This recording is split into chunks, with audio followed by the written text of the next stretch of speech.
सकते हैं अपने मन से, हे मेरे मन यहोवा को धन्य जो कुछ मुझ में है वो उसके पवित्र नाम को धन्य किए। आमीन। तो आइए हम आराधना में जाने से पहले अपने मनों को तैयार करते हैं और हम अपने मनों में एक बार 2 मिनट के लिए हम सब प्रार्थना कर सकते हैं और अपने मन को तैयार कर सकते हैं। उस परमेश्वर को याद करते हैं जिसने हम सभी को बनाया है, जिसका नाम पवित्र है, जो हमारे हर एक छोटी सी चीजों के बारे में जानता है। उसकी महिमा हो प्रभु यीशु। धन्यवाद देते प्रभु यीशु मसीह इस अद्भुत समय के प्रभु, तू अद्भुत है प्रभु यीशु मसीह। धन्यवाद कि तूने पूरे हफ्ते हमें संभाले रखा प्रभु और फिर से इस कमरे में लाया प्रभु। इस कमरे में तेरी उपस्थिति है प्रभु यीशु मसीह, इस कमरे में तेरा प्रेम है प्रभु यीशु मसीह। हम आनंदित है कि प्रभु यीशु मसीह हम तेरे भवन में प्रभु, हम आनंदित है कि प्रभु यीशु मसीह तूने हम सभी के जीवन को बदला है प्रभु यीशु मसीह। संसार हमें खुशी नहीं देता प्रभु यीशु मसीह, लेकिन ये भवन हमें खुशी देता है प्रभु। धन्यवाद देते प्रभु यीशु मसीह, तेरी महिमा तेरी बड़ाई पूरे दिल और मन से प्रभु यीशु मसीह हम करना चाहते हैं। ये समय हम तुझे देना चाहते हैं प्रभु यीशु मसीह। हमारे हर एक छोटी चीजों को प्रभु यीशु मसीह हम तेरे हाथों में देते प्रभु यीशु मसीह। तो अद्भुत है प्रभु यीशु मसीह, तुझे हमारा ध्यान है प्रभु यीशु मसीह। हम जानते हैं प्रभु यीशु मसीह कि तेरी आँख कभी भी प्रभु यीशु मसीह हमसे अलग नहीं होती प्रभु यीशु मसीह। तो हमें हमेशा देखते रहता है प्रभु यीशु मसीह, हमारी ताक में रहता है प्रभु यीशु मसीह। धन्यवाद देते प्रभु यीशु मसीह। इसमें आधा सारा मसीह तेरी महिमा प्रभु यीशु मसीह। छोटी सी बात में तेरे नाम से आमीन।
मसीह। तू अद्भुत है प्रभु यीशु मसीह।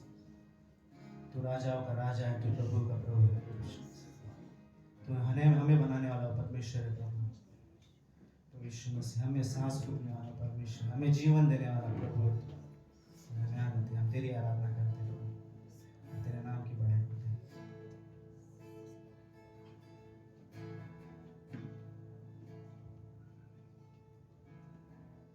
यीशु मसीह भरोसा मेरा, तू ही सहारा है मेरा। मुश्किल समय में तू ही दिलासा, साथ रहेगा तू सदा। यीशु मसीह भरोसा मेरा, तू ही सहारा है मेरा।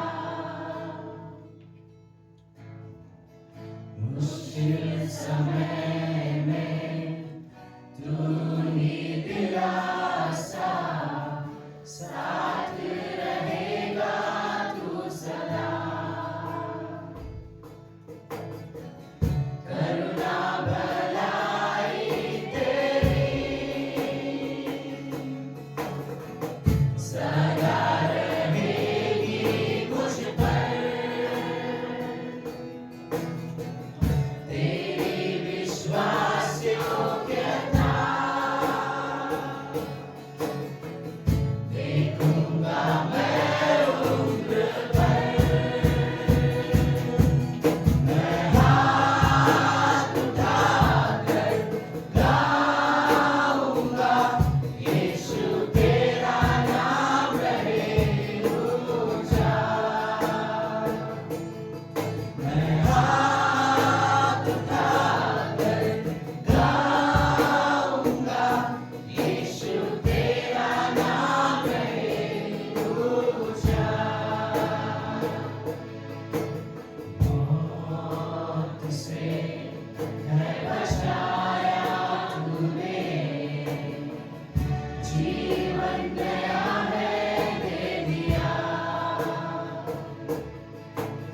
नाम लेकर पुकारा मुझे, महिमा से मुझको भर दिया।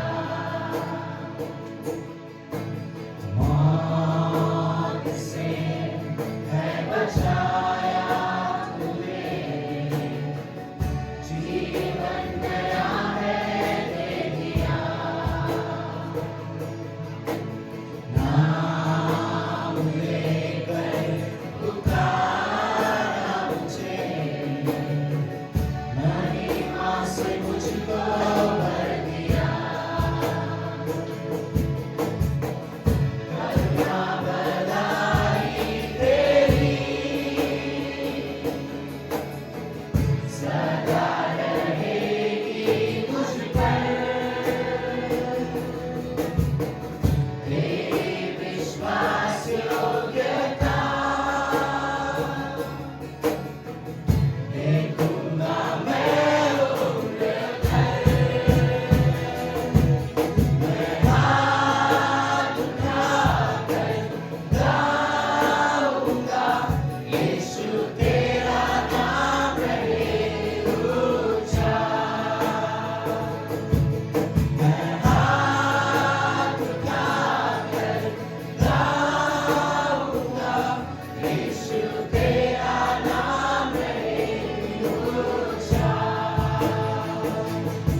अपनी आपकी महिमा करना चाहते हैं।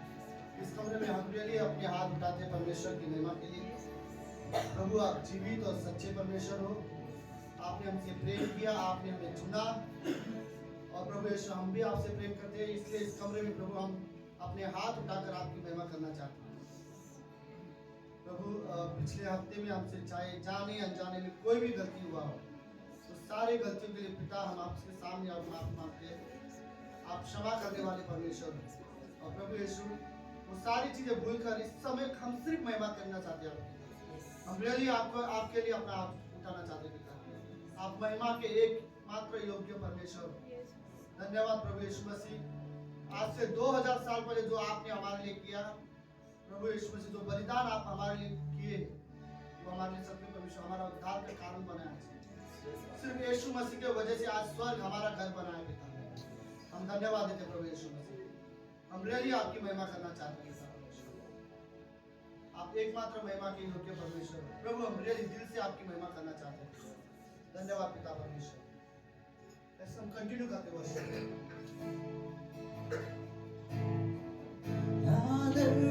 महिमा हो तेरी, तू ही हमारा खुदा, पूरी हो तेरी मर्जी, आए तेरा राज यहाँ। हम हाथ उठाकर गाएंगे, यीशु तेरा नाम रहे ऊंचा। हम हाथ उठाकर गाएंगे, यीशु तेरा नाम रहे ऊंचा। यीशु तेरा नाम रहे ऊंचा।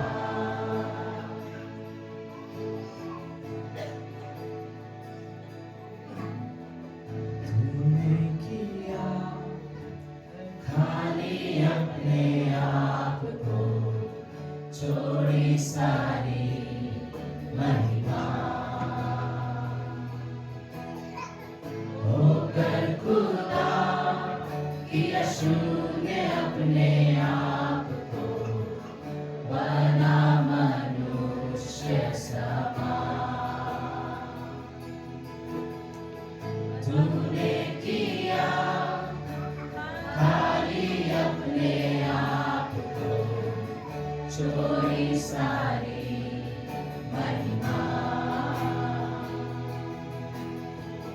होकर खुदा किया शून्य अपने आप को, बना मनुष्य समान। बन गया दास समान,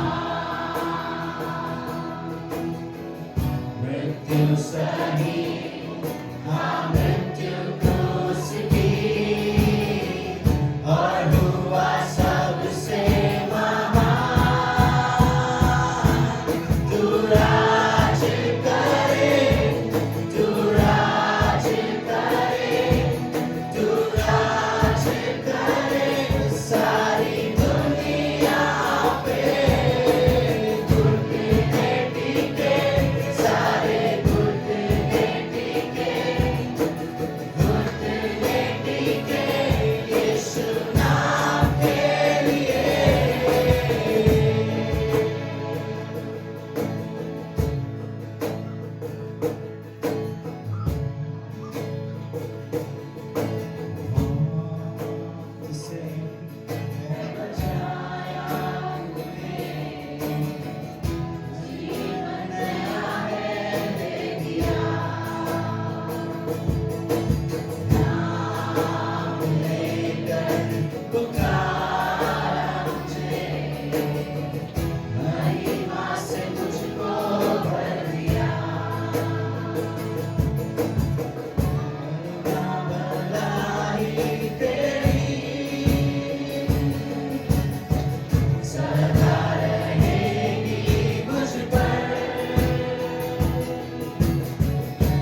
प्रभु यीशु मसीह। तू महान है प्रभु यीशु मसीह।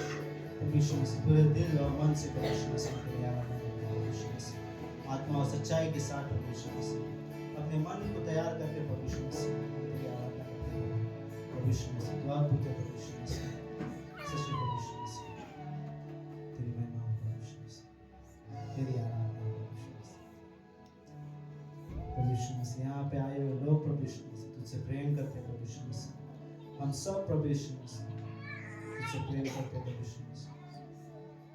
प्रभु यीशु मसीह हमने परखा है तुझे प्रभु यीशु मसीह। हमने चखा है तेरे प्रेम को प्रभु यीशु मसीह। हम जानते हैं प्रभु यीशु मसीह हमारा परमेश्वर कैसा है प्रभु यीशु मसीह। हम जानते हैं प्रभु यीशु मसीह हमारा परमेश्वर भला परमेश्वर है। तो अद्भुत है प्रभु यीशु मसीह। इस समय को हम तेरे हाथों में देते हैं और छोटी सी बात में तेरे नाम से आमीन।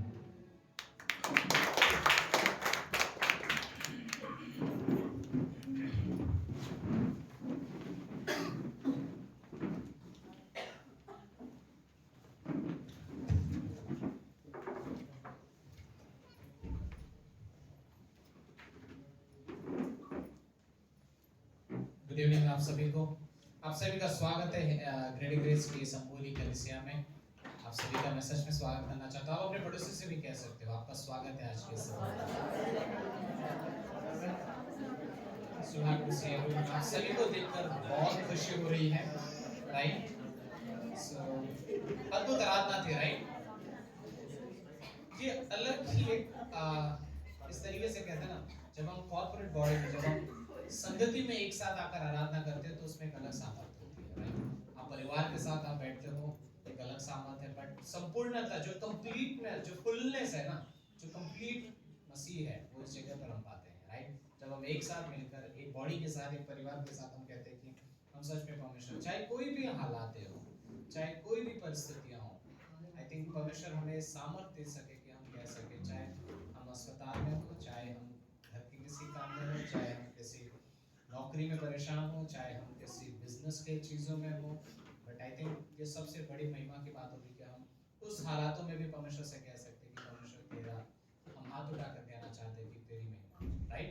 This is an amazing thing. यही एक अद्भुत बात है यहाँ पर। सो आप सभी का स्वागत करता हूँ फिर से हमारे इस रविवार की सभा में।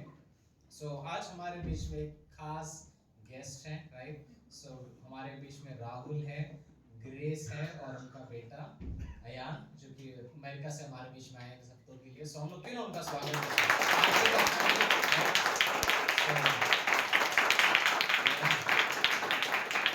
सो आज आरती का पूरा फैमिली कंप्लीट यहाँ पर है, राइट? लाइक लिटरली उनके जो भी राइट है उस परिवार से। सो हम आपका स्वागत करते हैं। थैंक यू आप सभी जो यहाँ पर हैं। सो और कोई है जो हमारे बीच में पहली बार आया है, किसी और का हम स्वागत कर सकते हैं? और सारे विश्वास योग्य लोग हैं। थैंक यू, सारे विश्वास योग्य लोग। सो सूचनाएं कुछ इस प्रकार से हैं। अनाउंसमेंट जो है वो है फ्राइडे का बाइबल स्टडी रहेगा, राइट? जहाँ पे जो मसीह के घर पे, एक मसीह घर पे बरोल में वहाँ पर है, शिप्स के वहाँ पर। सो वो 7 बजे जो भी समय है वहाँ पर वो बाइबल स्टडी रहेगा। सो जो भी लोग आ सकते हैं वो इसमें हिस्सा ले सकते हैं। दूसरा अनाउंसमेंट जो हम लोग हैं कि पहले पिछले हफ्ते हुआ था, बट फॉर्मली यहाँ से कह रहा हूँ कि अगले हफ्ते सोमवार को 25 तारीख को होली डे है, होली भी है उस दिन, हॉलिडे एक्चुअली, ओके? सो हॉलिडे, सो उस दिन सुमेरा गार्डन में यूथ पिकनिक रहेगा। मोस्टली यूथ लोग रहेंगे, बट जिसको आना है वो आ सकते हैं, ओके? आप अपने आप को यूथ मान के कह सकते हो, मैं अभी भी यूथ हूँ, भले आप 45-50 के हो, राइट? सो आप अपने आप को यूथ मान के कह रहे हैं। सी सो हम जानते हैं लोग रहेंगे। सो 850 रुपीज़ है, ओके? सो 850 रुपये है, सुबह के 9 से शाम के 6 बजे तक। समायरा गार्डन आई थिंक हम लोग सब जा चुके हैं पहले वहाँ पर, बहुत अद्भुत जगह है। सो मंडे का दिन, ओके? सोमवार 25 तारीख को वो है। इस सैटरडे का बाइबल कॉलेज रहेगा 7 से 9 बजे तक, जो हम लोग क्लास कर रहे हैं, न्यू टेस्टामेंट सर्वे, नए नियम का सर्वेक्षण, वो भी है। तो और एक अनाउंसमेंट जो है कि मई के महीने में कॉन्फ्रेंस के डेट्स ऑलरेडी आ चुके हैं। सो मई 2 तारीख से, मई 2, 3 थर्सडे, फ्राइडे, सैटरडे, संडे है, 4 दिन, 2, 3, 4, 5 तारीख तक वो कॉन्फ्रेंस रहेगा। पैसे शार्ल बॉल्टिमोर से यहाँ पर आ रहे हैं। सो वो एक अद्भुत समय रहेगा। आई थिंक रजिस्ट्रेशन 500 या 650 समथिंग अराउंड कुछ रहता है, बट आप लोग जस्ट प्लान कर सकते हो उस पहले हफ्ते में कि इस हफ्ते में मे भी भले ही कोई भी वर्किंग डे है या कोई भी शुक्रवार का दिन है और थर्सडे इवनिंग से शुरू, थर्सडे शाम से शुरू हो रहा है, तो एटलीस्ट शाम के सेशंस हम अटेंड कर सकते हैं। जो आ चुके कॉन्फ्रेंस में आप जानते हो कितना अद्भुत रहता है, right? So Thursday, Friday, Saturday, Sunday, 2 मई, 3, 4, 5 मई तक वो रहेगा, ओके। और एक ऑलमोस्ट लास्ट अनाउंसमेंट जो है 29 मार्च को, इसी महीने के एंड में गुड फ्राइडे है, सो उस दिन प्रेज मार्च भी रहेगा। आई थिंक इस टाइम पे मोस्ट प्रॉब्ली थाने रहेगा, ओके, वेरी क्लोज पास्टर के घर के वहां okay, so it's in Thane, I think Thane east या समथिंग है, बट हम लोग आपको और डिटेल देंगे। बट साथ में आप जानते हो बैंड चीजें, राइट, ट्रक रहेगा, म्यूजिक रहेगा, बहुत कुछ है, बस हमें पैरों की जरूरत है जो वहाँ पर आके परिचय दे सकते हो। ट्रैक्स भी ऑलमोस्ट रेडी है, सो आप लोग जो भी आ सकते हैं आप लोग आ सकते हैं, राइट? सो ये अनाउंसमेंट है। सो जस्ट एक याद रखने के लिए, अगले हफ्ते चर्च का पिकनिक रहेगा यूथ का, सो जो भी रजिस्ट्रेशन अमाउंट है, अगर आप मुझे जीपे करो या कोई भी करो, कैश में दे दो, इट्स फाइन। सो हम लोग एटलीस्ट नंबर्स दे सकते हो, राइट, जितने भी लोग तैयार रहेंगे। गुड। सो दशमांश में जाते हैं, भेंट में जाते हैं। एक पंक्ति जो हम लोग आपके साथ जो हम लोग रखते हैं वो है आई थिंक लय व्यवस्था का 27:10 कि चाहे जो कोई भी दशमांश हो, चाहे तुम खेती की उपज से हो, चाहे कहीं से भी हो, बट तुम दशमांश पहले परमेश्वर को दे देना, keep it aside, it belongs to God, जैसा शब्द आता है इंग्लिश में बड़ा अच्छे से बोलता है, इट बिलोंग्स टू गॉड, ये परमेश्वर का है। सो सबसे पहले आई थिंक 2-3 चीजें जो मैं यहाँ पर कहना चाहूंगा, आई थिंक 3 थॉट्स। जो सबसे पहला है, देने के विषय में जो 3 सिद्धांत हम लोग याद रख सकते हैं। जो सबसे पहला वो ये है कि जो कुछ भी परमेश्वर ने हमें दिया है एक्चुअली में उसका है, it doesn't need our money, उसे हमारे पैसों की जरूरत नहीं है, बट वो हमारे हृदय को देखना चाहता है, right? That's the first thing, God owns everything, परमेश्वर है जो सारी चीजों का मालिक है, और हम एक तरीके से अगर हम कहना तो हम उसके मैनेजर हैं, इट्स लाइक दैट, राइट? परमेश्वर ने हमें कुछ दिया है, स्टूवर्ड्स बोलते हैं हम लोग, कि एक तरीके से हमें दिया है, हम भंडारीपन है, हम मैनेजर है, जहां पर परमेश्वर हमारे हाथों में कुछ देता है, कहता है कि मैं चाहता हूं कि तू बड़े वाइजली इसका इस्तेमाल कर, बड़े बुद्धिमत्ता से इस्तेमाल करना। और हम लोग कहना चाहते हैं कि हाँ परमेश्वर आपने दिया है, क्योंकि आप मालिक हो और आपने हमें दिया है, तो बुद्धिमत्ता से इस पैसे को इस्तेमाल करना चाहूंगा।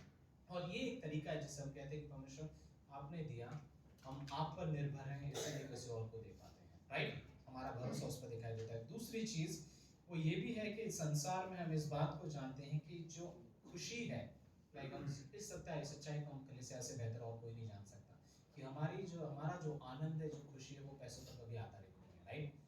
Money is not an issue. हम जानते हैं कि परमेश्वर है जो सारी चीजों में हमारी कमियों, हमारी घटियों को पूरा करता है, वो हमारा चरवाहा है।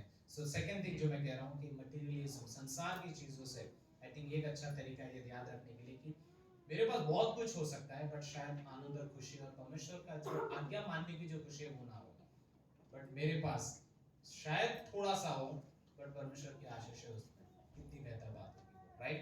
जो तीसरी चीज है वो ये है कि हम परमेश्वर को उसके उसके प्रोविजन जो है, जो प्रावधान जो करता है, वो जो कार्य उसने किया है उसके अनुसार हम देते हैं। एक तरीके से लास्ट में अगर कहूँ वो ये है कि हम ये नहीं कहते कि मैं एक्चुअली में लाइक कितनी जरूरत है, क्वेश्चन ये आता है कि आप कितना दे सकते हो।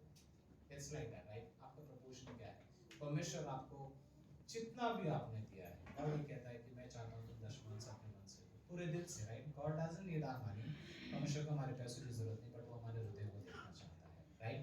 This is the place. और ये कलीसिया जहाँ पर हम अपना परिवार मानते हैं इसे, और हम कहते हैं कि एक परिवार में सभी के सहभागिता की जरूरत होती है, राइट? एवरीबॉडी कंट्रीब्यूट, हर कोई जो है, हर किसी का अपना अपना योगदान है।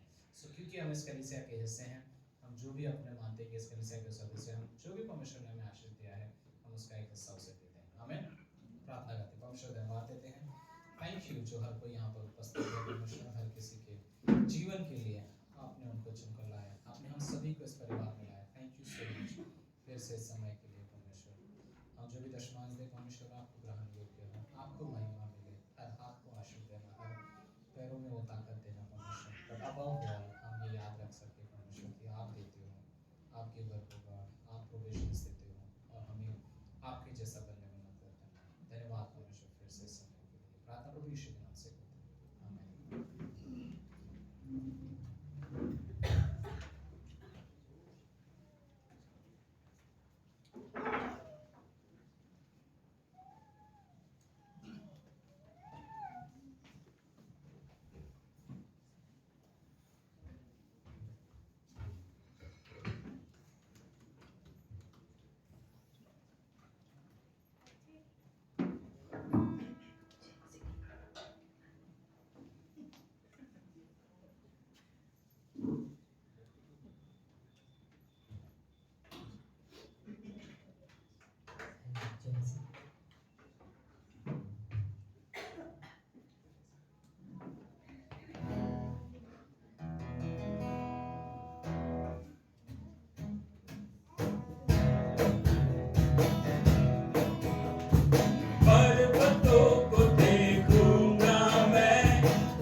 भजन संहिता 130 में लिखा गया है। आमीन।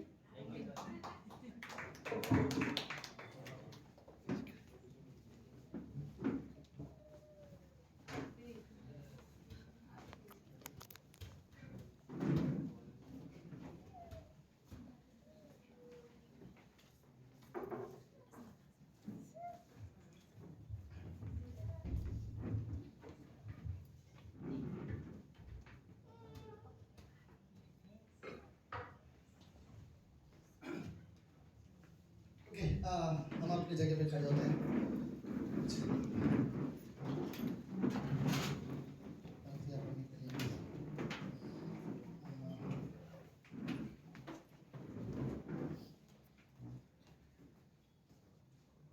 ओके, व्यवस्था विवरण उसका 6वां अध्याय, 3 पंक्ति में पढ़ना चाहता हूँ। व्यवस्था विवरण उसका 6वां अध्याय,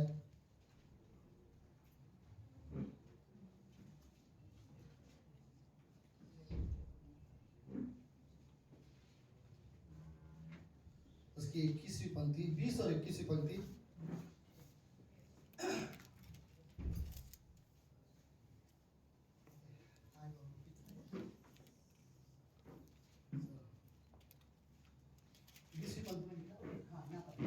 चलो ठीक है, ओके। तो फिर आगे को जब तेरा लड़का तुझसे पूछे, ये चेतावनियां और विधि और नियम जिनके मानने की आज्ञा हमारे परमेश्वर यहोवा ने तुमको दी है, इनका प्रयोजन क्या है? क्या कारण है कि परमेश्वर ने हमें यह आज्ञा दी है? ओके, तो कारण क्या है? 21वीं पंक्ति, तब अपने लड़के से कहना, जब हम मिस्र में फिरौन के दास थे, तब यहोवा का बलवान हाथ से हमको मिस्र से निकाल के लाया है। परमेश्वर ने हमें इतने सारी आज्ञा दी है, हमें परमेश्वर की आज्ञा माननी क्यों जरूरी है? तो परमेश्वर बोल जाता है, तब परमेश्वर अपने बच्चों को समझाना कि जब हम मिस्र के देश में दास्तों में से दास थे दूसरे देश में, तब परमेश्वर ने अपने यहोवा ने बलवान हाथों से हमें मिस्र से निकाल के लाया है। ओके, दूसरी पंक्ति है यहोशू का 4था अध्याय,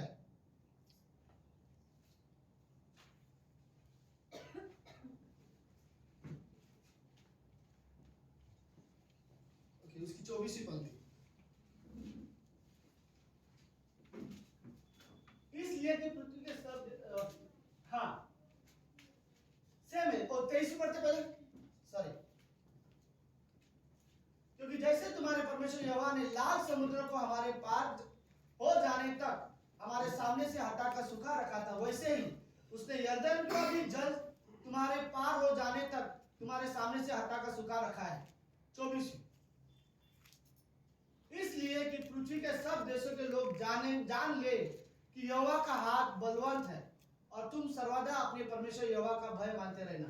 ओके, आखिरी पंक्ति में आप लोगों के साथ पढ़ना चाहता हूँ, गिनती का 11वां अध्याय और 23वीं पंक्ति। आज हम लोग बात करेंगे परमेश्वर के हाथ के बारे में। हमारा जीवन परमेश्वर के हाथ में है, राइट? सो 23वीं, यहोवा ने मूसा से कहा, क्या यहोवा का हाथ छोटा हो गया है? अब तू देखेगा कि मेरा वचन जो मैंने तुझसे कहा है वो पूरा होता है कि नहीं। प्रार्थना करते हैं। प्रभु यीशु, हम धन्यवाद देते हैं आज के दिन के लिए और एक सुंदर समय के लिए। पिता, हमारा जीवन आपके हाथ में है, और प्रभु हम जानते हैं आपका हाथ हमारे जीवन की अगुवाई करता है, हमारे जीवन की रक्षा करता है, क्योंकि आपका हाथ शक्तिशाली हाथ है और वो हमारे लिए काफी है।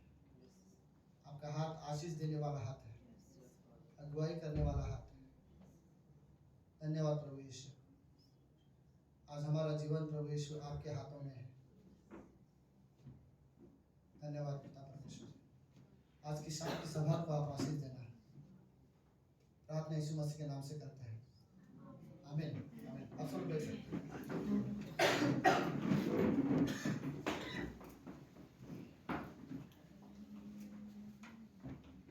ओके। फिर से एक बार राहुल की भाभी है, गायब हो गए। राहुल की भाभी है, एक्चुअली आपकी भाभी है। दोनों वाले इट्स ओके, मैं जस्ट हम रियली खुश है आप लोग आए, thank you so much. Okay, so पिछले 15 दिन से आरती बहुत खुश है एक्चुअली। उसको हमको बार बार नहीं पता चल रहा। ओके लेट्स सब लोग बाकी सब ठीक है, विजय तो ठीक है, आज वाइफ नहीं आ रही है तो इतना नहीं लग रहा चेहरा। ओके 25 तारीख को क्या है? हाँ फेस्टिवल, हाँ ये नाम अच्छा है, यूथ फेस्टिवल, ये भी नाम अच्छा है। देखो मैं सीरियसली बोलना चाहता हूँ, ये पिकनिक है अपने चर्च का, हिंदी चर्च का, बट स्पेशली मैं अपने यूथ के साथ टाइम स्पेंड करना चाहता हूँ। ओके सो मैं सोशल 3-4 चीजें जिसके बारे में मुझे बात करना है अपने यूथ के साथ। पहला है हम सोशल मीडिया जो यूज करते हैं हमें कैसे यूज करना चाहिए उसके बारे में बात करने वाला हूँ। राइट, हम सब मोबाइल में बहुत इजीली बिजी हो जाते हैं, मैं कंडेम नहीं कर रहा हूँ, बट मैं सावधानी के साथ यूज करने के बारे में बात करने वाला हूँ। राइट, और दूसरा मैं बात करना चाहता हूँ कि फैशन के बारे में बात करना चाहता हूँ, क्योंकि फैशन आज की तारीख में हम लोग जानते हैं। ओके मैं अगेंस्ट नहीं हूँ हर चीजों का, ओके लेकिन जहां तक सिंपल रहे, बट मैं सोचता हूँ मैं इस कलीसिया का पास्टर हूँ और मैं चाहता हूँ कि हमारी जो लड़कियां और हमारे जो लड़के स्पेशली, राइट, तो उन सबके साथ समय बिताओ, उस बारे में हम बात करेंगे। राइट, सो इन चीजों में थर्ड चीज हम लोग म्यूजिक के बारे में हम बात करने वाले हैं। राइट, क्योंकि मुझे लगता है वर्ल्ड में जो सबसे ज्यादा आकर्षित करती है आज के तारीख में वो है म्यूजिक ही है। राइट, और फोर्थ चीज हम लोग बात करेंगे फ्रेंड्स के बारे में बात करेंगे, हमें वर्ल्ड में कैसे फ्रेंड्स को साथ रहना चाहिए। राइट, हमारे दोस्त कैसे होने चाहिए, हम उस बारे में हम बात करेंगे। तो ये चारों टॉपिक है जो हम लोग पिकनिक के दिन में स्पेशली यूथ के साथ टाइम स्पेंड करने वाले हैं, तो हम बात करेंगे। फिर गेम्स भी होगा, आप एंजॉय करोगे रीमा। ओके, अपने हस्बैंड को लेके आना, वो भी यूथ है हमको पता है। ओके सो सब लोग रहेगा, रियली अच्छा समय रहेगा। ओके ठीक है, वेलकम। आरती आ गई है फाइनली, हम लोग वही बोल रहे थे आरती को 15 दिन से बहुत खुश है। चलो लेट्स स्टार्ट करते हैं। तो हमने अभी जो 3 पंक्ति पढ़ा, अब परमेश्वर के हाथ के बारे में बात करेंगे। ओके सो लेट्स, पहली पंक्ति जो हमने पढ़ा व्यवस्था विवरण के 6वें अध्याय से। ओके तो जो 6वां अध्याय है ये वो अध्याय है जब परमेश्वर ने इन्हें वादे के मिस्र से जब छुड़ा के लेके आया था, तो 6वें अध्याय में परमेश्वर ने उन्हें वादा दिया था। ओके और उस समय सॉरी वादा नहीं किया था, आज्ञा दी थी कि अब उनको क्या क्या करना है क्या क्या नहीं करना है। तो लेट्स एक्चुअली थोड़ा सा पूरा हिस्ट्री जानते हैं हल्का सा, अगर मैं आपको थोड़ा सा समझा पाऊँ तो कहां से शुरुआत करूं। सब लोग है ओके, समझो मेरे साथ रहो, के समझने की कोशिश करो मैं क्या समझना चाहता हूं। इजराइल देश 400 साल के लिए मिस्र शहर में बंधुआई में कैसे गए थे। ओके और फिर परमेश्वर ने कैसे उन्हें वहां से छुड़ा के लाया था, यह स्टोरी है। सबसे पहले परमेश्वर ने एक अदन की बगीचा बनाया था जहां पर आदम और हवा को रखा था। राइट, और परमेश्वर ने आज्ञा दिया था कि अच्छाई और बुराई के ज्ञान का वृक्ष का तू फल खाएगा तो अवश्य मरेगा। ओके तो इनडायरेक्टली परमेश्वर ने एक आज्ञा दिया, और परमेश्वर देखना चाहता था अगर आदम और हवा मुझसे प्रेम करते तो मेरी बातों को मानेंगे।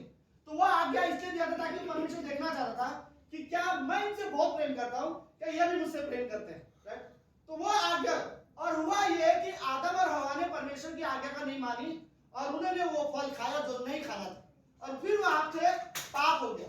तो उस आदम की बगीचा में परमेश्वर ने आदम और हवा को बोला ठीक है, पाप के वजह से अब हम हमेशा आमने सामने नहीं रह सकते, हम साथ में नहीं रह सकते।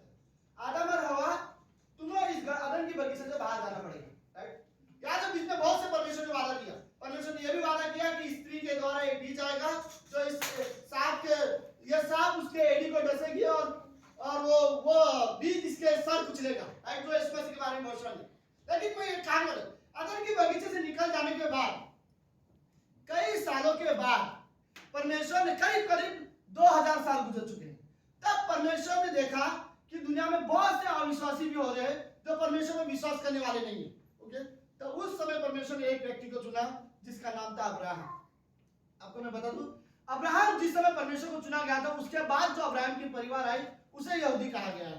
ओके तो अब्राहम दुनिया का, मान सकते हो या बोल सकते हो, दुनिया का पहला यहूदी था। ओके तो परमेश्वर ने अब्राहम को चुना, परमेश्वर ने अब्राहम को वादा दिया कि मैं तेरे द्वारा एक देश बनाऊंगा, तेरे द्वारा एक राष्ट्र बनाऊंगा, जो तुझे आशीष देंगे मैं उसे आशीष दूंगा, जो तुझे श्राप देंगे मैं उससे श्राप दूंगा। उत्पत्ति के 12वें अध्याय में। तो अब्राहम को वादा देने के बाद अब्राहम को उसके घर से लेके जाकर परमेश्वर ने उसे वादे के देश में पहुंचा दिया। ओके याद है अब्राहम को, लूत और अब्राहम दोनों साथ में थे। परमेश्वर ने बोला अपने भतीजे लूत से अलग हो जा। राइट, अगर वो लेट जाए तो तू दाएं जाना। मैं स्टोरी थोड़ा फास्ट बता रहा हूँ क्योंकि ये स्टोरी से हमें गुजरना है जल्दी। ओके सो जब फाइनल डिसीजन हुआ, अगर लूत बोलेगा मुझे दाएं जाना है तो अब्राहम बोलेगा मैं बाएं जाता हूं। दोनों एक साथ नहीं रह सकते। ओके परमेश्वर ने लूत ने बोला कि सदम और गमोरा उसने देखा, उसने बोला ये दिखने में अच्छा शहर है और बहुत अच्छा सिटी है, तो उसने बोला मैं वहां चला जाता हूं।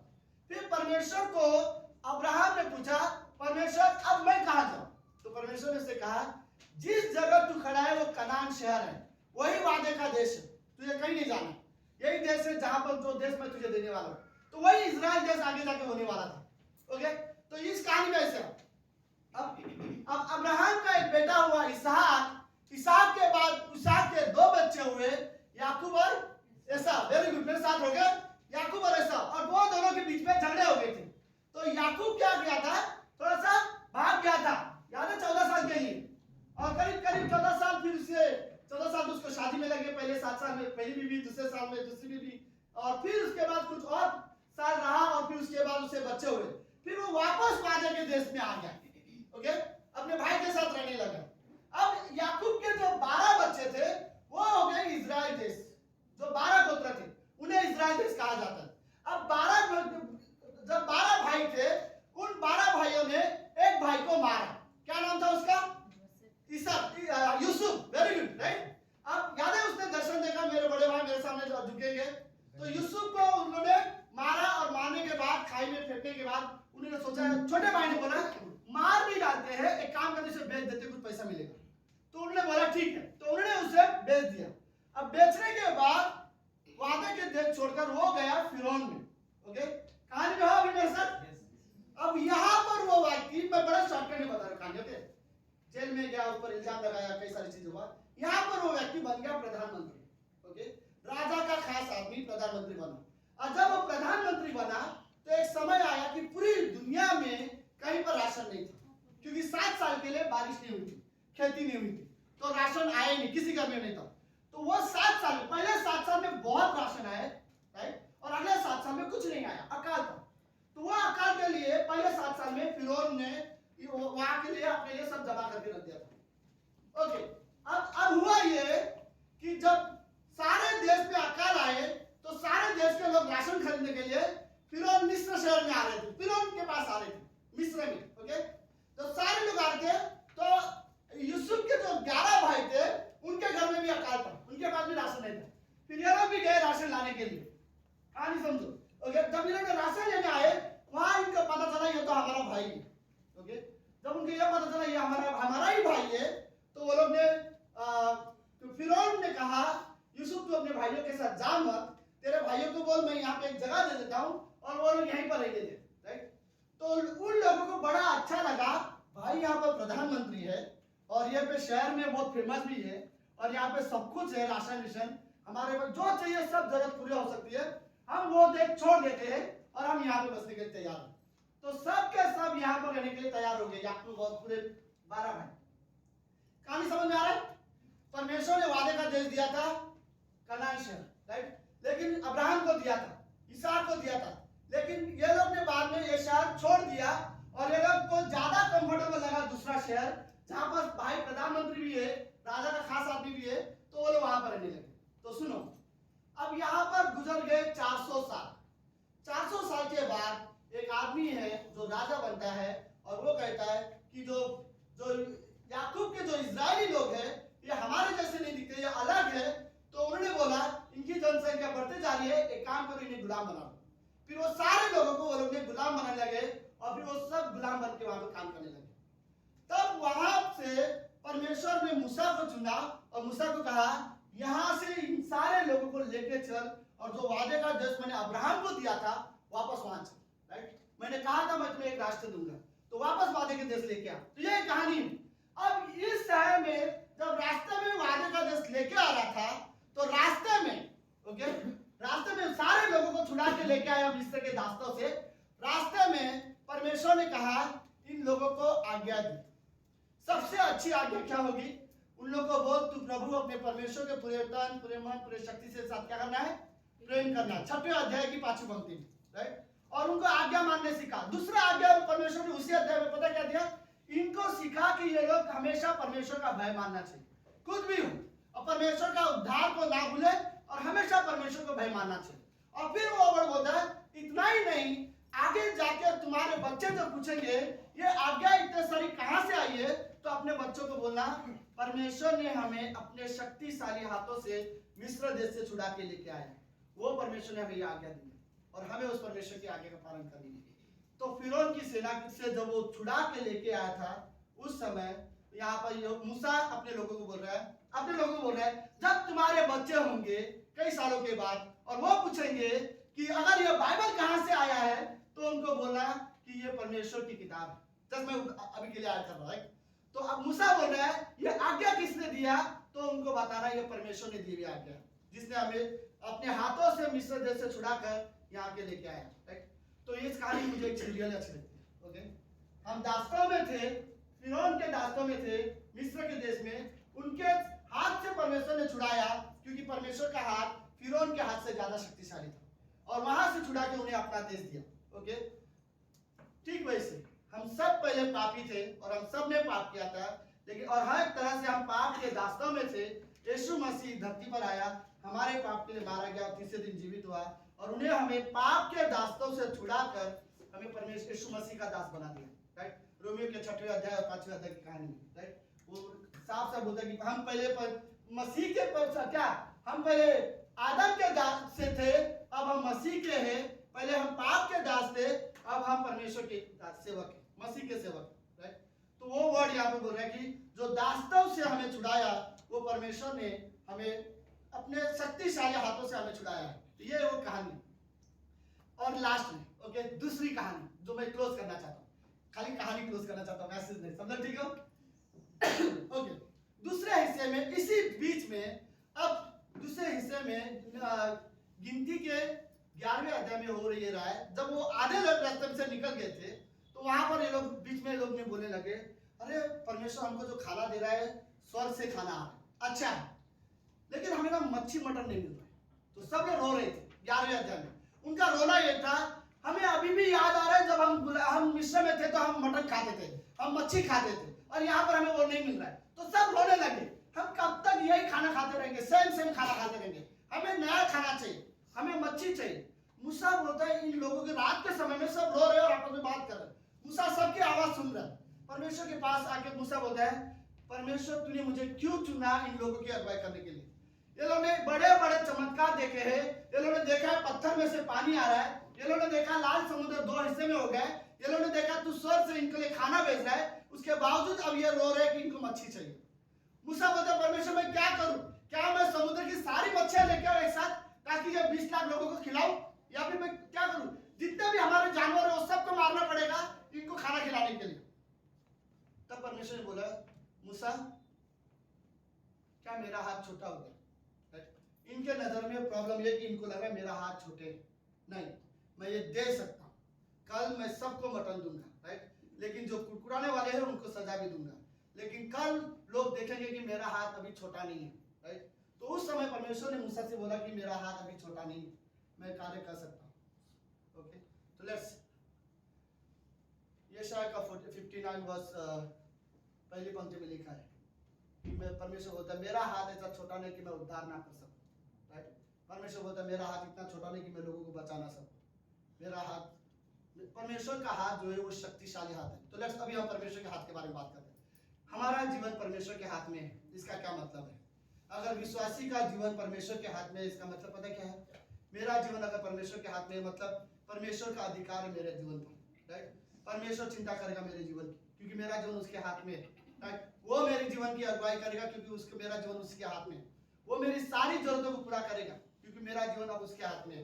राइट, हाथ का मतलब क्या है? जिम्मेदारी है। राइट, उसके माँ बाप के हाथ बच्चों पे रहता है क्योंकि जिम्मेदारी वो लेते हैं। परमेश्वर बोलता है मेरा तुम्हारा जो जीवन मेरे हाथ में है, मतलब हमारे जीवन की जिम्मेदारी परमेश्वर के हाथ में है, और वो हमारे जीवन की अगुवाई करना जानता है, वो हमारी हर एक जरूरतों को पूरा करना जानता है। इवन हमारी परिस्थितियां उसके हाथ में है, चाहे कोई भी हो हमारे जीवन में, कोई भी परिस्थिति क्यों ना होने दो, चाहे अच्छी हो बुरी हो, कितना भी हालत कठिन होने दो, याद रखो तुम्हारा जीवन तुम्हारी परिस्थिति परमेश्वर के हाथ में है। राइट, हर एक हालात हो, चाहे हमारी बीमारी भी क्यों ना हो, परमेश्वर के हाथ में। राइट, परमेश्वर चाहे तो हमें तुरंत चंगाई दे सकता है। राइट, हमारी हर एक परेशानियां परमेश्वर के हाथ में, हमारा भविष्य परमेश्वर के हाथ में है। राइट, हम परमेश्वर में विश्वास करते हैं और हमने अपना जीवन परमेश्वर को दिया है, तो अब हमारा भविष्य परमेश्वर के हाथ में। हमें अपने करियर की चिंता करने की सब में जरूरत नहीं है। मैं ये नहीं बोल रहा हूँ कि लोगों को अपने करियर की बिल्कुल चिंता मत करो। राइट, मैं रियली चाहता हूं कि अपने करियर बनाना चाहिए, पर मैं ये कहना चाहता हूं कि परमेश्वर से ज्यादा आप करियर के पीछे भागने की जरूरत नहीं है। हमारा जीवन परमेश्वर के हाथ में है, वो हमारा करियर संभालेगा। पता है दुनिया में सबसे ज्यादा लोगों को क्या क्या चीज जरूरत होती है? अपना रेपुटेशन, राइट? कहीं मेरा नाम खराब नहीं हो जाए। मैं आपको सच कहता हूँ, आप यीशु मसीह पर विश्वास करो और यीशु मसीह के साथ चलो, आपका रेपुटेशन परमेश्वर के हाथ में है, राइट? हमारा नाम परमेश्वर के हाथ में, वो संभाल लेगा। कोई फर्क नहीं बेटा, अगर कुछ बुराई करते भी है तो कोई फर्क नहीं, अगर कोई अच्छा करते तो भी ठीक है, राइट? लेकिन हमारा जो रेपुटेशन है वो परमेश्वर के हाथ में है, क्योंकि मेरा जीवन ही परमेश्वर के हाथ में है। तो मुझे ये रियली समझने की जरूरत है, मेरा जीवन परमेश्वर के हाथ में है। वो हाथ अच्छे से जानता है कि लोगों की जरूरत कैसे पूरा करनी चाहिए, राइट? कमजोर हाथ नहीं है, राइट? मूसा ने क्या कहा? बलवंत हाथ से हमें छुड़ाया हुआ है, राइट? तो वो कमजोर हाथ नहीं है, वो हमारी जरूरत, हर एक व्यक्ति की जरूरत पूरा करना जानता है। हमें रियली जरूरत है, मैं रियली कहना चाहता हूँ, कोई भी जरूरत हो, कोई भी परेशानी, कोई भी प्रॉब्लम होना, हमेशा याद रखो स्वर्ग में आपका परमेश्वर तो जिंदा है, राइट? और वो हमारी सारी जरूरतें पूरा कर सकता है, हमारी हर एक जरूरत पूरा कर सकता है। हमारा जीवन उसके हाथ में। मैं कहूँ हमें बोलना चाहिए, हमें प्रार्थना में बोलना चाहिए कि मेरा परिवार परमेश्वर तेरे हाथ में है, राइट? मेरे परिवार के हर एक व्यक्ति को मैं तेरे हाथ में सौंपना चाहता हूँ। इतना ही नहीं, हमारे हर एक रिश्ते परमेश्वर तेरे हाथ में, राइट? मैं तेरे हाथ में सौंपना चाहता हूँ हमारे रिश्ते, मैं परिवार को तेरे हाथ में सौंपना चाहता हूँ, मैं मेरा व्यक्तिगत जीवन तेरे हाथ में सौंपना चाहता हूँ, राइट? हमारा जीवन परमेश्वर के हाथ में, और वो अच्छे से जानता है हमारे जीवन की कैसे अगुवाई करना चाहिए, राइट? वो हाथ जो शक्तिशाली हाथ सिर्फ नहीं है, बल्कि वो हाथ अगुवाई करेगा, हमें लीड करेगा, राइट? हर परिस्थिति में वो हाथ हमारी अगुवाई करेगा और हमारी सारी जरूरत पूरा करेगा। हमारा जीवन रियली परमेश्वर के हाथ में। सुनो, अभी भी कोई व्यक्ति ऐसा होगा जो परमेश्वर की आज्ञा का पालन नहीं करता है, या बाइबल नहीं पढ़ता, या प्रार्थना नहीं करता, उसने शायद अभी तक अपना जीवन परमेश्वर के हाथ में नहीं दिया। वो विश्वास करता है परमेश्वर पर, प्रेम करता होगा शायद परमेश्वर से, लेकिन उसने अभी तक अपने आप को परमेश्वर के अधीन नहीं किया है। अगर हमने परमेश्वर के अधीन किया होगा तो हम परमेश्वर की आज्ञा का पालन करेंगे, राइट? मूसा यही चीज उनको बोल रहा है कि अपने बच्चों को सिखाओ कि परमेश्वर का भय माने, परमेश्वर की आज्ञा का पालन करें, क्योंकि बलवंत हाथ से उसने हमें छुड़ाया हुआ है, राइट? परमेश्वर का हाथ एक शक्तिशाली हाथ है जो इस कमरे में हर एक व्यक्ति की अगुवाई करने के लिए तैयार है। आप रियली इमेजिन कर रहे हो, मानो ऐसा जैसे कि परमेश्वर का हाथ हमारे सिर पे, राइट? और परमेश्वर हमारे जीवन की अगुवाई करना चाहता है, और वो हाथ कमजोर हाथ नहीं है, राइट? जो हम प्रार्थना में मांगे वो सब कुछ दे सकता है। हमें रियली खुश होना चाहिए कि हाँ, रियली मैं बोल रहा हूँ, हमारा जीवन ना, मैं चाहता हूँ कि मेरा जीवन शैतान के हाथ में नहीं है, राइट?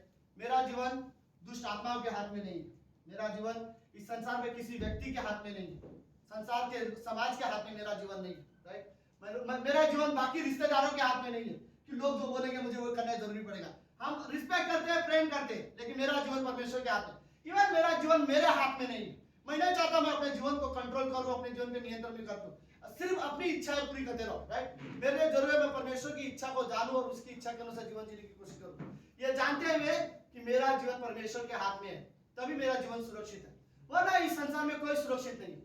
जिस समय हम परमेश्वर के हाथ से अलग जाने की कोशिश करेंगे ना, तब हमारा जीवन सुरक्षित नहीं है, राइट? तब डेफिनेटली एक चीज होगा कि या तो शैतान हमारे द्वारा कोई ना कोई पाप हमसे जरूर करवाएगा, राइट? अगर हम जिस दिन परमेश्वर के हाथ से अलग होकर हम चाहेंगे कि मेरा ही हाथ मेरे जीवन को अगुवाई कर, पता हमें रियली जरूरत है, हमें प्रार्थना करने की जरूरत है, परमेश्वर मैं अपना जीवन तेरे हाथ में रखना चाहता हूँ, तेरा हाथ ही हमारे परिवार की अगुवाई करे, राइट? और ये सच में अच्छी बात है विश्वासी के लिए कि हमारा जीवन परमेश्वर के हाथ में है। ओके, लेट्स एक पंक्ति में पढ़ना चाहता हूँ, यूहन्ना का 10वां अध्याय 27, 28 और 29 पंक्ति। सब लोग हैं? ओके। मेरी भेड़ी बोलता हूँ, मेरी भेड़ें मेरा शब्द सुनती है और मैं उन्हें जानता हूँ और वो मेरे पीछे चलती है। आमीन। मेरी भेड़ें मेरा शब्द सुनती है, राइट? यीशु मसीह बोलता है जो मेरी भेड़ें वो मेरा आवाज सुनेगी, राइट? कोई संसार में किसी और की आवाज नहीं सुनेगी, वो सिर्फ मेरी आवाज सुनती है। आप सुबह सुबह किसकी आवाज सुनते हो? पता है दुनिया में बहुत से खतरनाक आवाज है, मैं आपको कुछ आवाज के बारे में बात करता हूँ। सुनो, इमोशनल आवाज खतरनाक होती है, राइट? डर का भी आवाज अच्छा नहीं है, डर हमें बोला ये मत कर वो मत कर, कई बार चीजें, राइट? कभी कभी डर लगता है कि मेरे सामने कोई व्यक्ति है और मैं सोचूं पता नहीं इसे बोलूं कि नहीं बोलूं परमेश्वर के बारे में, और एक डर की वजह से हम कई बार नहीं बता पाते, राइट? डर और कई सारी आवाजें हैं, ओके? अलग अलग परिस्थितियां की अलग अलग आवाज होती है, राइट? हमारे कानों में अलग अलग आता है। इवन और कुछ खतरनाक है, दुष्ट आत्मा की भी संसार में आवाज है, राइट? संसार की चीजों की भी आवाज होती है, राइट, जो हमें अपनी ओर आकर्षित करने की कोशिश करता है, ओके। लेकिन यीशु मसीह बोलता है लेकिन जो मेरी भेड़ है वो मेरा सब सुनती है और मैं उन्हें जानता हूँ और वो मेरे पीछे चलती है, ओके। परमेश्वर जानता है कि कौन है उसकी भेड़। लेकिन अगली पंक्ति क्या बोलता है, और मैं उन्हें अनंत जीवन देता हूँ। क्या कहा है, मैं उन्हें। तो इस कमरे में सब याद रखो, देखो हमने जो अनंत जीवन पाया है वो हमने हासिल नहीं किया है, ओके। हमने जो अनंत जीवन पाया वो कमाया हुआ नहीं है, ओके। हमने जो अनंत जीवन पाया वो हमने जीता हुआ नहीं है, राइट। हमने सिर्फ अनुग्रह से पाया हुआ है, यीशु मसीह के वजह से हमें हो। तो यीशु मसीह बोलता है मैं उन्हें अनंत जीवन देता हूँ, वे कभी नष्ट न होगी और कोई उन्हें मेरे हाथ से छीन न लेगा, राइट। मेरे जो लोग हैं उनको मेरे हाथ से कोई छीन नहीं सकता, राइट। यीशु मसीह बोलता है मैंने उन्हें अनंत जीवन दिया है और कोई उनको मेरे हाथ से छीन नहीं सकता। और लास्ट पंक्ति 29वीं पंक्ति, मेरा पिता जिसने मुझे उसको दिया है सबसे बड़ा है और कोई उन्हें पिता के हाथ से छीन नहीं सकता। हमारा जीवन परमेश्वर के हाथ में है, हमारा जीवन यीशु मसीह के हाथ में है। और फिर बोलता है कोई नहीं है जो परमेश्वर के हाथ से हमें छीन सके, राइट। परमेश्वर के हाथ में हमारा जीवन है, ओके। मैं आपको रियली एक एग्जांपल देना चाहता हूं, देखा है, ओके।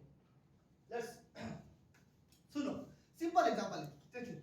अब ये मेरे हाथ में पेन है, ओके, और मैं अगर इसे स्ट्रांगली पकड़ना चाहता हूं तो पता है इस कमरे में अगर मैं बच्चों लोग को बोलूं तो वो नहीं छीन पाएंगे, राइट। शायद कुछ लेडीज लोग को बोलूं तो शायद ओके, शायद कुछ लोग छीन भी ताकतवर रहेगा तो, राइट, तो वो भी शायद लेडीज लोग छीन नहीं पाएंगे। मेरी वाइफ बहुत स्ट्रांग है, वो छीन लेती है, राइट। सो कभी कभी अलग होता है, ओके, समझ रहे। लेकिन अगर मेरे हाथ से इसको छीनना है, पता है कौन छीन सकता है, सिर्फ वो जो मेरे से ज्यादा शक्तिशाली है, राइट। अगर कोई भी व्यक्ति छीन सकता है, लेकिन उससे छीनने के लिए मेरे से ज्यादा शक्तिशाली होना पड़ेगा। लेकिन यहाँ पर बताया हमारा जीवन परमेश्वर के हाथ में है और उससे कोई छीन नहीं सकता। परमेश्वर के हाथ से छीनने के लिए किसी को परमेश्वर से ज्यादा शक्तिशाली होना पड़ेगा और परमेश्वर से ज्यादा शक्तिशाली कोई नहीं है। तो कोई परमेश्वर से ज्यादा शक्तिशाली कोई है ही नहीं है, तो कोई नहीं है जो हमें परमेश्वर के हाथ से अलग कर सके, राइट। और यीशु मसीह बोलता है मेरा जीवन परमेश्वर के हाथ नहीं, मेरे हाथ से उन्हें कोई छीन नहीं सकता। हमें रियली समझ वाली बात है, राइट। एक तो हमारा जीवन परमेश्वर के हाथ में है, उसका हाथ हमारी अगुवाई करता है, उसका हाथ हमारी रक्षा करता है, उसका हाथ हमारी जरूरतों को पूरा करता है, उसका हाथ हमें चंगाई भी देता है, राइट। उसका हाथ हमारे जीवन को नियंत्रण में रखता है। और इतना ही नहीं, बाद में यीशु मसीह ये भी कहता है तुम्हें कोई मेरे हाथ से छीन भी नहीं सकता, राइट। कोई हमें परमेश्वर से अलग नहीं कर सकता। रोमियो के 8वें अध्याय 35वीं पंक्ति से लेकर 39 तक, राइट, उसमें 9-10 चीजें के बारे में बात की है। उनमें से एक भी ऐसी चीज है जो हमें परमेश्वर के प्रेम से अलग कर सकती है, राइट। तो हमें रियली खुश होने की जरूरत है कि हमारा जीवन परमेश्वर के हाथ में है और अच्छी बात यह है कि कोई उसे छीन नहीं सकता, राइट। ओके, और एक पंक्ति है आइज़ाया 49:16, क्या बोलती है? देख मैंने तेरा चित्र अपने हथेली पर खोद कर बनाया हुआ है, तेरी शहरपनाह सदैव मेरी दृष्टि के सामने बनी रहती है। परमेश्वर बोलता है तुम्हारा चित्र परमेश्वर ने अपने हाथ में खोद के बना हुआ है, राइट। हर एक व्यक्ति का चित्र, पता हर एक इंसान क्या करते हैं, मुझे आदत है, राइट। हम अपनी फैमिली की फोटो अपने पर्स में रखते हैं क्योंकि हम अपने फैमिली से प्यार करते हैं, राइट। और हमें पसंद है अपनी फैमिली का फोटो उसमें रखना या बच्चों को रखना, राइट। और यह प्रेम दर्शाता है, हम जस्ट रखते हैं। इमेजिन परमेश्वर पर्स यूज नहीं कर सकता, नहीं करता। अगर करता तो वो हमारा फोटो जरूर रखता, राइट। लेकिन परमेश्वर डेफिनेटली बोलता है कि मैंने तुम्हारा चित्र अपने हथेली में खोद के रखा हुआ है, राइट। हमारे परमेश्वर के हाथ में हमारा जीवन है, वो हमारे हर एक चीज को देख सकता है, हमारे हर एक पल को वो देखता है। हम क्या कर रहे हैं, हमारे जीवन में क्या परिस्थितियां हैं, वो हर एक चीज जानता है। इस धरती पर कोई भी व्यक्ति परमेश्वर को ये वर्ड नहीं बोल सकता कि परमेश्वर तुम नहीं जानते मेरे जीवन में क्या चल रहा है, राइट। तो फिर अगर हम ऐसा बोले तो शायद हम परमेश्वर को ठीक से नहीं जानते, लेकिन ये बात सच है कि हमारा जीवन परमेश्वर के हाथ में है और वही जीवन हमारा तभी ऐसा होगा कि हमारा जीवन सुरक्षित होगा। ओके, बाइबल से मैं कुछ उदाहरण देना चाहता हूँ आखिरी में, ओके।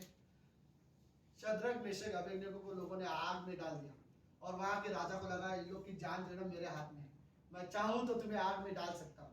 शद्रक मेशक अबेदnego ने कहा कि क्या वर्ड है, राइट, कि राजा हम तेरी बनाई मूर्ति के सामने नहीं झुकेंगे, हमारा परमेश्वर हमें इस आग की भट्टी से बचा सकता है। अगर परमेश्वर ने हमें इस आग की भट्टी से ना भी बचाया तो भी हम तेरे बनाए मूर्ति के सामने नहीं झुकेंगे। मतलब ये वर्ड इसलिए था क्योंकि राजा ने अपनी मूर्ति बनाई थी और लोगों से कहा था कि अब तुम्हें राजा की मूर्ति की दंडवत करना है, राइट। जो राजा था उसने खुद की मूर्ति बना दी और वो राजा चाहता था सब लोग मेरी उपासना करें, राइट। और यहाँ पर 3 लोग बोलते नहीं, ओके।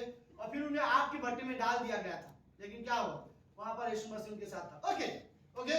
आग में शद्रक मेशक अबेदnego जरूर डाल दिए गए थे, लेकिन उनका जो प्राण था वो परमेश्वर के हाथ में था, और परमेश्वर ने उन्हें, परमेश्वर जानता था उसे कैसे बचाना था। मुझे पसंद है दानियल को शेर के पिंजरे के अंदर डाल दिया था। क्यों? क्योंकि दानियल प्रार्थना कर रहा है परमेश्वर से, और लोगों ने कंप्लेंट किया अगर प्रार्थना करेगा तो उसे शेर के पिंजरे में डाल देना चाहिए था।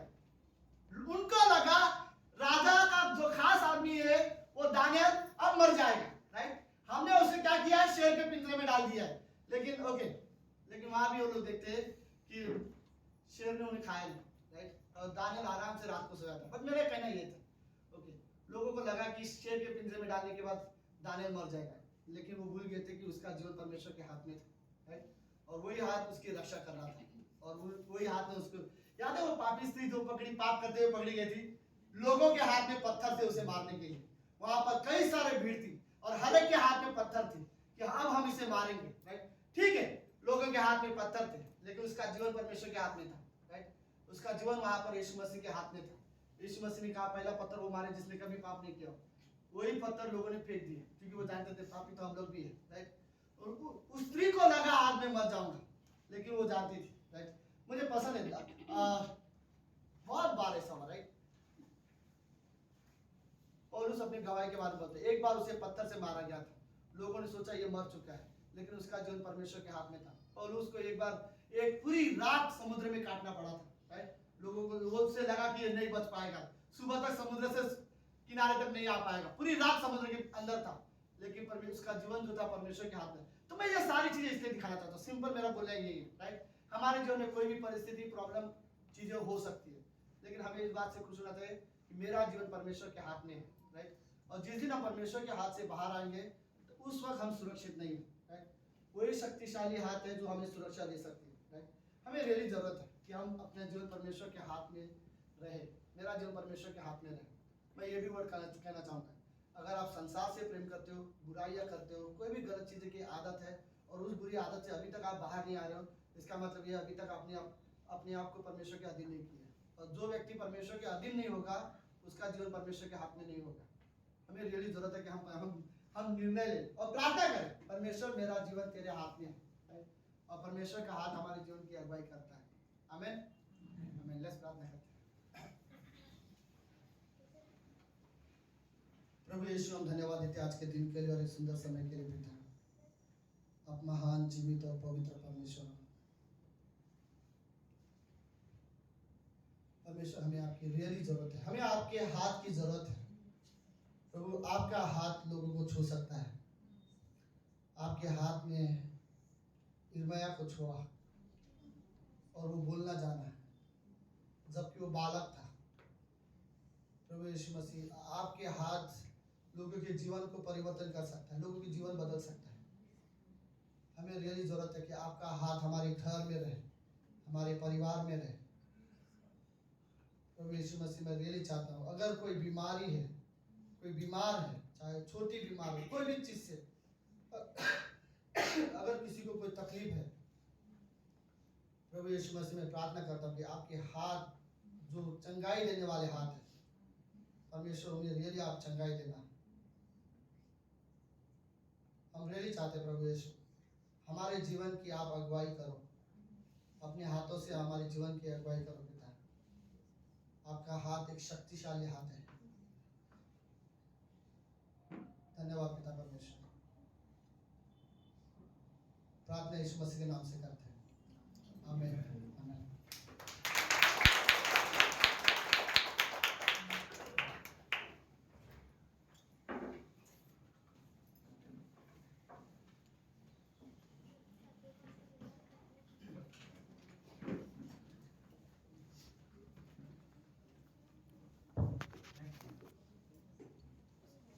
आए हम अपने स्थान पर।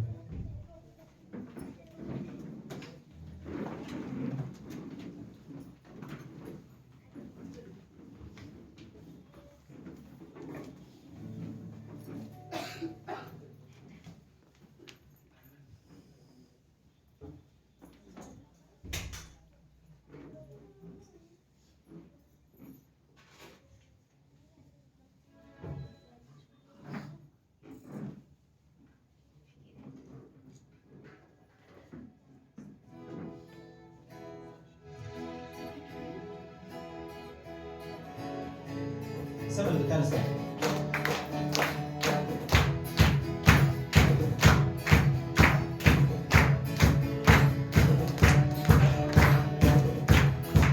कोई नहीं कर सकेगा मेरे प्यार से मुझको अलग, कोई नहीं कर सकेगा ऐसा प्यार तेरे बिना, कोई नहीं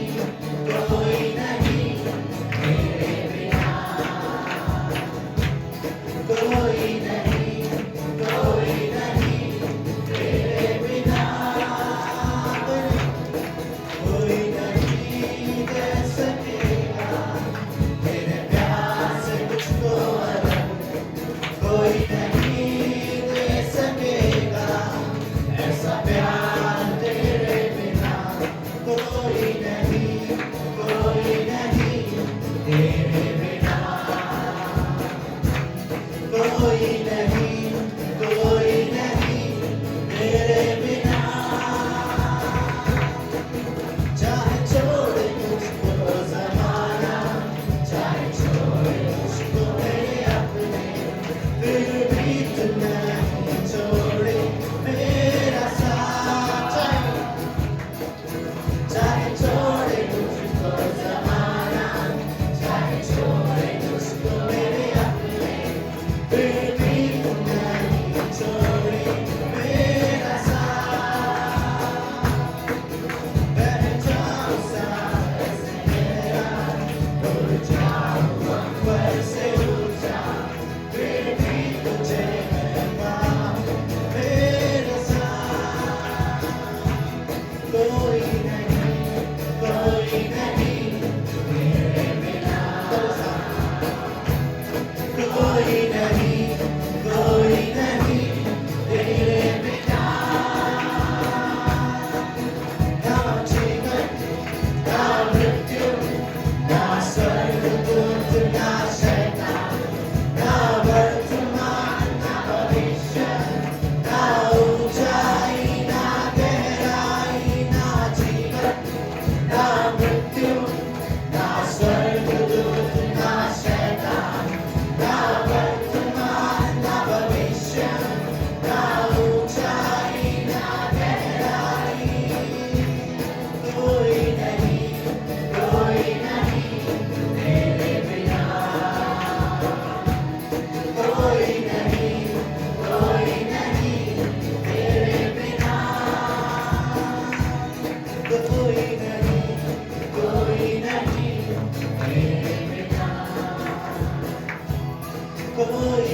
बिना, कोई नहीं तेरे बिना।